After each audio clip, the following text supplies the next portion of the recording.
Dit is soms goed om vir 'n oomblik net stil te staan en jouself hierdie eenvoudige vraag te vra. Hoeveel van die dinge wat jy vandag in jou lewe tans het, die mense, die werk, die huis waarin jy bly, die klein en die groot dinge, was 10 jaar gelede jou drome en begeertes gewees? Ons is dikwels so vasgevang in die uitdagings van die hede, dat ons vergeet hoe ons vir hierdie dinge gebid en gesmag het daarna. Die lewensmaat met wie jy tans so baie beklei, was dalk die persoon wie jy lank terug net gewens het as hy net nog 'n keer vir my kan kyk in die restaurant of by die dans. Die motor wat jy vandag ry, wat jy moet invat vir 'n diens en wat dalk nou nuwe bande moet kry, was 'n paar jaar terug jou droommotor gewees. Jou werk wat jy tans het dalk jare terug gelyk soos 'n onbereikbare geleentheid. En nou voel dit vir jou soos 'n las. Hoekom sê ek hierdie dinge? Dis nie om jou probleme weg te praat nie, maar om ons te probeer herinner aan iets belangriks.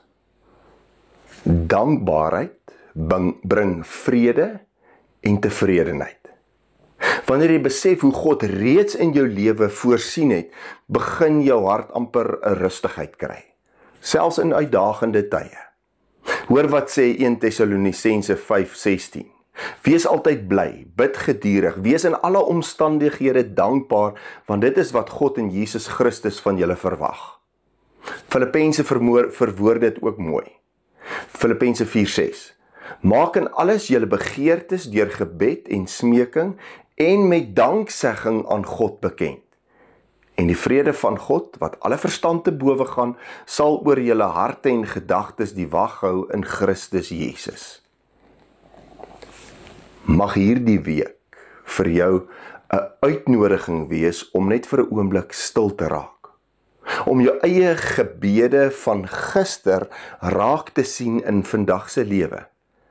En in daardie besef 'n nuwe vrede en tevredenheid met dankbaarheid te ontdek.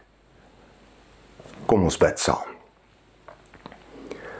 Here, dankie dat U ons gebede van gister en in die verlede gehoor het. Dankie dat ons in vandag en hier en nou kan sien dat U in ons gebede, versoeke, baie keer ook voorsien het. Ons gebed is, Vader, wil U ons so lei deur U Gees, dat ons dankbaar sal wees. Dat daar 'n rustigheid en 'n tevredenheid oor ons sal spoel, te midde van uitdagings in die hier en nou.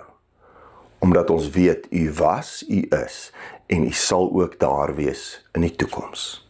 Ons bid dit in Jesus Christus se naam alleen. Amen. Dankie dat jy vandag weer ingeskakel het hier by die kerk aanlyn. Indien dit vir jou moontlik is, jy weet al, deel hierdie evangelie met ander. Dalk het iemand net nodig om vir 'n oomblik te kyk na sy lewe en te besef dat baie van sy drome en begeertes waarvoor hy gebid het, waar geword het. En hy het net dalk daarvan vergeet. En dit kan hom dalk tot dankbaarheid lei. Tot 'n volgende keer.